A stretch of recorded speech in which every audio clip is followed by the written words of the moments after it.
ഇന്ത്യയുടെ കത്തോലിക്ക സഭയുടെ ചരിത്രത്തിൽ നാഴികക്കല്ലാകുന്ന ഒരു ചടങ്ങ് ഇന്ന് വത്തിക്കാനിൽ നടക്കാൻ പോവുകയാണ്. 1.5 മണിക്കൂറിനകം സെന്റ് പീറ്റേഴ്സ് ബസിലിക്കയിൽ നടക്കുന്ന ചടങ്ങിൽ archbishop Mar George Jacob കൂവക്കാടിനെ കർദിനാൾ സഭയിലേക്ക് മാർപ്പാപ്പ ആനയിക്കും. വൈദിക പദവിയിൽ നിന്ന് നേരിട്ട് കർദിനാളാകുന്ന ഇന്ത്യയിലെ ആദ്യത്തെ പുരോഹിതനാണ് ആർച്ച് ബിഷപ്പ് കൂവക്കാട്. സ്ഥാനാരോഹണ ചടങ്ങിൽ പങ്കെടുക്കാനായി കേന്ദ്രമന്ത്രി ജോർജ് കുര്യന്റെ നേതൃത്വത്തിലുള്ള ഔദ്യോഗിക സംഘവും കേരളത്തിൽ നിന്നുള്ള രാഷ്ട്രീയ മത നേതാക്കളും വത്തിക്കാനിൽ എത്തിയിട്ടുണ്ട്. ആദ്യം കോട്ടയത്ത് നിന്ന് ഷിനോജ് എസ് ടി നമുക്കൊപ്പം ചേരുന്നുണ്ട്. അതോടൊപ്പം തന്നെ വത്തിക്കാനിൽ നിന്ന് യൂത്ത് കോൺഗ്രസ് നേതാവായ അഡ്വക്കേറ്റ് ജെ സഖിലും ചേരുന്നുണ്ട്. ആദ്യം ഷിനോജിലേക്ക് പോവുകയാണ്. ഷിനോജ്, അഭിമാന നിമിഷമാണ്. മലയാളി എന്ന നിലയിലും ഇന്ത്യക്കാരൻ എന്ന നിലയിലും എല്ലാം അഭിമാന നിമിഷം തന്നെയാണിതല്ലേ?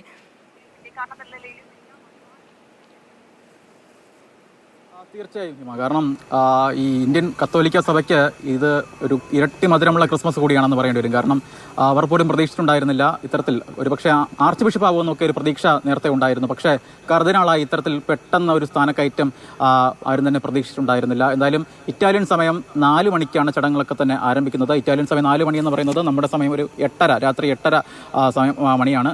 ഏകദേശം ഈ ചടങ്ങുകളൊക്കെ തന്നെ 1.5 മണിക്കൂറോളം നീണ്ടു നിൽക്കും. അതായത് 10 മണിയോട് അടുപ്പിച്ച് ഈ ചടങ്ങുകളൊക്കെ തന്നെ അവസാനിക്കും എന്നാണ് നമുക്ക് മനസ്സിലാക്കാൻ കഴിയുന്നത്. ഈ ചടങ്ങിൽ ഏറ്റവും പ്രധാനപ്പെട്ട ചടങ്ങ് എന്ന് പറയുന്നത് കൺസിസ്റ്ററി എന്ന് പറയുന്ന ചടങ്ങാണ്. അത് ഈ കർദിനാൾമാരുടെ സ്ഥാനക്കയറ്റ ചടങ്ങിൽ ഏറ്റവും പ്രധാനപ്പെട്ട ചടങ്ങാണ്.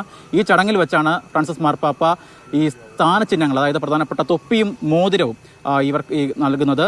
മാത്രമല്ല ഈ ചുവപ്പും കറുപ്പും നിറത്തിലുള്ള കർദിനാൾമാരുടെ വസ്ത്രം ധരിച്ചുകൊണ്ടായിരിക്കും ഇന്ന് ഈ 21 ഇന്ന് സ്ഥാനക്കയറ്റം നൽകുന്ന 21 കർദിനാൾമാരും ആദ്യം സെന്റ് പീറ്റേഴ്സ് ബസിലിക്കയിൽ എത്തുന്നത്. അവിടെ വെച്ച് ആദ്യം ചെറിയ പ്രാർത്ഥന ഉണ്ടാകും. അതിനുശേഷം ഏകദേശം അരമണിക്കൂർ നീളുന്ന പ്രാർത്ഥന വത്തിക്കാനിൽ ഉണ്ടാകും. അതിനുശേഷമായിരിക്കും 1 മണിക്കൂർ നീളുന്ന ഈ സ്ഥാനചിഹ്നങ്ങളുടെ കൈമാറ്റം നടക്കുന്നത്. എന്തായാലും ആകെ എല്ലാം കൂടി ചേർത്ത് ഏകദേശം ഒരു 1.5 മണിക്കൂറുള്ള ചടങ്ങാണ് നിലവിൽ ക്രമീകരിച്ചിരിക്കുന്നത്. എന്തായാലും വളരെ ആകാംക്ഷയിൽ തന്നെയാണ് ഇന്ത്യൻ കത്തോലിക്ക സഭയുള്ളത്, പ്രത്യേകിച്ച് കേരളമുള്ളത്. കേരള പ്രത്യേകിച്ച് ചങ്ങനാശ്ശേരി അതിരൂപതയെ സംബന്ധിച്ചൊക്കെ തന്നെ ഇത് അവരെ സംബന്ധിച്ചൊരു അഭിമാന നിമിഷം കൂടിയാണ് എന്ന് പറയേണ്ടി വരും. കാരണം ഈ നാട്ടുകാരനായ മലയാളിയായ ഒരാൾ ആ ഒരു സ്ഥാനത്തേക്ക് എത്തുന്നു എന്നുള്ളത് തന്നെയാണ് ഏറ്റവും പ്രധാനപ്പെട്ട കാര്യം. അടുത്തതായി വത്തിക്കാനിൽ നിന്ന് നമുക്കൊപ്പം യൂത്ത് കോൺഗ്രസ് നേതാവായ അഡ്വക്കേറ്റ് ജെ സഖിൽ കൂടി ചേരുന്നുണ്ട്. അഖിൽ, ഈ ചടങ്ങ് നേരിട്ട് കാണാനായി, അഭിമാന നിമിഷത്തിൽ നേരിട്ട് പങ്കെടുക്കാനായി അവിടെ എത്തിയ ആളാണ്. നിരവധി കോൺഗ്രസ് നേതാക്കളും ഒപ്പമുണ്ട് എന്ന് മനസ്സിലാക്കുന്നു. ഇപ്പോഴോടെ എങ്ങനെയാണ് ചടങ്ങുകളൊക്കെ പുരോഗമിക്കുന്നത്? ആരൊക്കെയാണ് അഖിലിനൊപ്പം അവിടെ എത്തിയിരിക്കുന്ന മറ്റ് കോൺഗ്രസ് നേതാക്കൾ? അല്ല, വളരെ ഏറ്റവും സന്തോഷം നൽകുന്ന ഒരു ചടങ്ങിലാണ് ഇപ്പോൾ പങ്കെടുത്തുകൊണ്ടിരിക്കുന്നത്. എന്തായാലും കേരളത്തിൽ നിന്ന് ഞങ്ങൾ കഴിഞ്ഞ ഒരാഴ്ച മുമ്പ് തന്നെ ഇവിടെ എത്തിയിരുന്നു. കാരണം സർവ്വമത സമ്മേളനത്തിന്റെ ഭാഗമായിട്ട് ഇവിടെ ബഹുമാനപ്പെട്ട നമ്മുടെ നേതാക്കന്മാർ, ബഹുമാനപ്പെട്ട MLA ചാണ്ടി ഉമ്മൻ ഉൾപ്പെടെയുള്ള ആളുകൾ സർവ്വമത സമ്മേളനത്തിന്റെ ഭാഗമായി ഇവിടെ ഒരാഴ്ച മുമ്പ് തന്നെ വന്നിരുന്നു. ശിവഗിരി മഠത്തിന്റെ നേതൃത്വത്തിൽ നടന്ന സർവ്വമത സമ്മേളനത്തിന്റെ ചടങ്ങ് ഉദ്ഘാടനം ചെയ്തതും ബഹുമാനപ്പെട്ട മാർപ്പാപ്പയായിരുന്നു. ആ ചടങ്ങിന്റെ ഭാഗമായിട്ടാണ് ഞങ്ങൾ എല്ലാവരും ഇവിടെ എത്തിയത്. അന്ന് ആ ചടങ്ങിന് വേണ്ടിയിട്ട് മുഴുവൻ കാര്യങ്ങളും ഒരു മലയാളി എന്നുള്ള നിലയിൽ ചെയ്ത് നമ്മളെ സഹായിച്ചത് ജോർജ് കൂവക്കാടച്ചനാണ്. അദ്ദേഹത്തിന്റെ ഈ സ്ഥാനാരോഹണ ചടങ്ങ് മലയാളികളെ സംബന്ധിച്ചിടത്തോളം ഏറെ അഭിമാനം നൽകുന്ന ഒരു കാര്യം തന്നെയാണ്. അതുകൊണ്ടാണ് ഞങ്ങൾ ഈ ഒരാഴ്ചക്കാലം ഇവിടെ കാത്തുനിന്ന് അദ്ദേഹത്തിന്റെ ഈ ചടങ്ങുകളിൽ പങ്കെടുക്കുന്നതിന്റെ ഭാഗമായി ഇവിടെ നിന്നതും അതിനു വേണ്ടിയിട്ടുള്ള കാര്യങ്ങളിൽ അദ്ദേഹത്തിനോടൊപ്പം നിന്ന് ഞങ്ങൾക്ക് ഇവിടെ ഇടപെടാൻ കഴിഞ്ഞത്. ഇവിടെ ബഹുമാനപ്പെട്ട പുതുപ്പള്ളിയുടെ MLA ചാണ്ടിയുമ്മൻ അവറകൾ ഇവിടെയുണ്ട്. ഇരിക്കൂറിന്റെ MLA സജി ജോസഫ് അവറകളുണ്ട്. കേന്ദ്ര സംഘത്തിന്റെ ഭാഗമായിട്ട് കൊടിക്കുന്നിൽ സുരേഷ് MP ഉൾപ്പെടെയുള്ള ആളുകൾ, നേതാക്കന്മാർ ഇവിടെയുണ്ട്. യൂത്ത് കോൺഗ്രസിന്റെ നേതാവ് സോയ ജോസഫ് ഉൾപ്പെടെയുള്ള ആളുകൾ ഇവിടെയുണ്ട്. അപ്പോ ഞങ്ങൾ എല്ലാവരും വളരെ വലിയ സന്തോഷത്തിലാണ്. പ്രത്യേകിച്ച് ഇവിടെ ഞങ്ങളെ സംബന്ധിച്ചിടത്തോളം പോപ്പിനെ കാണാനായി കിട്ടിയ അവസരം എന്ന് പറയുന്നത്, ആ അവസരം ഈ വത്തിക്കാനുമായി ബന്ധപ്പെട്ട് അല്ലെങ്കിൽ പോപ്പുമായി ബന്ധപ്പെട്ട് അദ്ദേഹത്തെ കാണാൻ ശ്രമിക്കുന്ന വൈദിക ശ്രേഷ്ഠർക്ക് ഒന്നും കഴിയാത്ത രീതിയിൽ ഒരു സെക്യൂരിറ്റി ചെക്കിങ് പോലും ഇല്ലാതെ ഞങ്ങളെയൊക്കെ കടത്തിക്കൊണ്ടുപോയി അദ്ദേഹത്തിനോട് സംസാരിക്കാനുള്ള ഒരു സഹായം ചെയ്തത് കൂവക്കാടച്ചനാണ്. അദ്ദേഹത്തിന്റെ സ്വാധീനം വളരെ വലുതാണ്. അദ്ദേഹത്തെ പോലൊരു ആൾക്ക്, പ്രത്യേകിച്ച് അദ്ദേഹത്തിന്റെ പ്രായം ചെറുപ്പമാണ്, 51 വയസ്സാണ് അദ്ദേഹത്തിനുള്ളത്. അദ്ദേഹത്തിന്റെ ആ പ്രായത്തിൽ ഇത്തരത്തിലൊരു മഹനീയമായ പദവിയിലേക്ക് അദ്ദേഹം കടന്നു വന്നിട്ടുണ്ടെങ്കിൽ നമ്മൾ എല്ലാ മലയാളികൾക്കും, പ്രത്യേകിച്ച് മലയാളികൾക്കും കേരളക്കാർക്കും ഇന്ത്യക്കാർക്കും എല്ലാവർക്കും ഏറെ അഭിമാനിക്കാൻ കഴിയാവുന്ന തരത്തിലേക്കുള്ള വളർച്ചയാണ് അദ്ദേഹത്തിന്റെ ഭാഗത്ത് നിന്നുണ്ടായിട്ടുള്ളത്.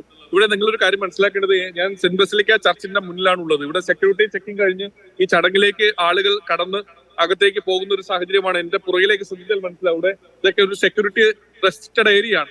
ആ ഏരിയയിൽ നിന്ന് ആളുകളെ വരി വരിയായിട്ട് വിവിധ തലങ്ങളിൽ നിന്ന് വരുന്ന ആളുകൾ, വിവിധ രാജ്യങ്ങളിൽ നിന്ന് വരുന്ന ആളുകളെയൊക്കെ ഒരു വരി വരിയായിട്ട് സെക്യൂരിറ്റി ചെക്കിംഗ് കഴിഞ്ഞ് അകത്തേക്ക് കടത്തിവിടുകയാണ്. ഇവിടുത്തെ 4:30 മണിക്കാണ് ചടങ്ങുകൾ ആരംഭിക്കുന്നത്. അത് കഴിഞ്ഞ് പ്രാർത്ഥനയൊക്കെ കഴിഞ്ഞ് ഏകദേശം 1-1.5 മണിക്കൂർ നീണ്ടു നിൽക്കുന്ന ചടങ്ങുകളാണ് ഇവിടെ ഉള്ളത്. അത് കഴിഞ്ഞിട്ടാകും നമുക്ക് പ്രത്യേകിച്ച് മലയാളികൾക്ക് എല്ലാവർക്കും തന്നെ അദ്ദേഹത്തെ കാണാനുള്ള ഒരു സൗകര്യം ഒരുക്കിയിട്ടുണ്ട്. അതിന്റെ ഭാഗമായി അദ്ദേഹത്തിനോടൊപ്പം നിൽക്കും. നമ്മളെ സംബന്ധിച്ചിടത്തോളം നമ്മൾ ഏറെ അഭിമാനിക്കേണ്ട ഒന്ന് തന്നെയാണ്. കഴിഞ്ഞ ഒരാഴ്ചക്കാലമായി വത്തിക്കാനിൽ നിൽക്കുന്ന സമയത്ത് മനസ്സിലാക്കാൻ കഴിഞ്ഞത് ഈ വത്തിക്കാനിൽ ഒരു മലയാളി, നമ്മുടെയൊക്കെ ഒരു സഹോദരൻ തുല്യനായിട്ടുള്ള ഒരു പിതാവ് ഇവിടുത്തെ പ്രധാനപ്പെട്ട കാര്യങ്ങൾ നിയന്ത്രിക്കുന്നു എന്ന് പറഞ്ഞാൽ നമ്മൾ ഓരോ മലയാളികൾക്കും അഭിമാനിക്കാൻ കഴിയാവുന്ന ഒരു മഹത്തരമായ കാര്യമാണ് എന്ന് മാത്രമാണ് പറയുന്നത്. ഞാനൊക്കെ വലിയ എക്സൈറ്റ്മെന്റിലാണ്. പ്രത്യേകിച്ച് തിരുവനന്തപുരത്തു നിന്നാണ് ഞാൻ വരുന്നത്. ഞങ്ങളെ പോലെയുള്ള ആളുകൾക്ക് പോപ്പിനെ കാണാനും ആ പോപ്പിനെ കണ്ട് ആ പോപ്പിനോടൊപ്പം സംസാരിക്കാനും കുറച്ച് സമയമെങ്കിലും സ്പെൻഡ് ചെയ്യാനും വളരെ ഫ്രണ്ട്ലി ആയി ഞങ്ങളോട് ഇടപെടുന്ന ഒരു സാഹചര്യമൊക്കെ ഉണ്ടാക്കി തന്നത് പ്രിയപ്പെട്ട പിതാവിന്റെ ഒരു കാരുണ്യം കൊണ്ട് തന്നെയാണ്. അതുകൊണ്ട് ഈ നമ്മുടെ ലോകം നമ്മുടെ ലോകത്തിന്റെ ഇപ്പോഴത്തെ ഒരു പോക്ക് നമുക്കറിയാലോ. അതിലെല്ലാം നമ്മൾ എല്ലാവരും ഒരുമിച്ച് ചേർന്നുകൊണ്ട് ഇവിടെ ഈ പറയുന്നത് പോലെ ജാതിക്കും മതത്തിനും അപ്പുറം മനുഷ്യ സ്നേഹങ്ങൾക്ക് വില കൽപ്പിക്കേണ്ട ഒരു സാഹചര്യം നമുക്ക് മുന്നിലുള്ള ഈ സാഹചര്യത്തിൽ ഇത്തരത്തിലുള്ള ഓരോ ആളുകളും വാഴ്ത്തപ്പെടുമ്പോൾ അതെല്ലാം നമുക്ക് ഓരോ മലയാളികൾക്കും ഹൃദയത്തിൽ നിന്ന് ഒരു സല്യൂട്ട് കൊടുക്കേണ്ട അത്രയും വലിയ മഹത്തരമായ കാര്യങ്ങളാണ് ഇവിടെ നടക്കുന്നതെന്ന് പറയാതിരിക്കാൻ കഴിയില്ല. തീർച്ചയായും അഖില, ഒരു ആകാംക്ഷയും അത് നേരിട്ട് കാണാൻ പോകുന്നതിന്റെ സന്തോഷവും ആ അഭിമാന നിമിഷവും ഒക്കെ എങ്ങനെയാണ് എന്നുള്ളത് ആ വാക്കുകളിൽ നിന്ന് തന്നെ വ്യക്തമാണ്. അവിടുത്തെ ചടങ്ങിന്റെ ക്രമീകരണമൊക്കെ അഖിൽ വിശദീകരിക്കുകയുണ്ടായി. എല്ലാവർക്കും കാണാനുള്ള സൗകര്യങ്ങൾ ഒക്കെ അവിടെ ഒരുക്കിയിട്ടുണ്ടാകുമല്ലോ അല്ലേ? ഉറപ്പായിട്ടും. അത് ഓരോ മേഖലയിൽ നിന്ന് വരുന്ന ആളുകൾക്ക് വിവിധ തലങ്ങളിലുള്ള ഈ ബസലിക്ക എന്ന് പറയുന്നത് നമ്മുടെ ഒരു വലിയൊരു ചർച്ചാണ്.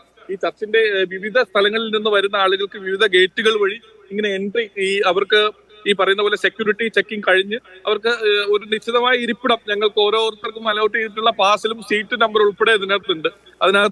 നമുക്ക് അതിനകത്ത് ഇരിക്കാനും ഈ ചടങ്ങിൽ പങ്കെടുക്കുവാനും പറ്റുന്ന ഒരു മഹനീയമായ ഒരു ചടങ്ങാണ് ഇവിടെ നടക്കാൻ പോകുന്നത്. അതിന്റെ ഒരു എക്സൈറ്റ്മെന്റ് പ്രത്യേകിച്ച് പറയേണ്ട കാര്യമില്ല, അത് ഉണ്ട് എന്നുള്ളതാണ് യാഥാർത്ഥ്യം.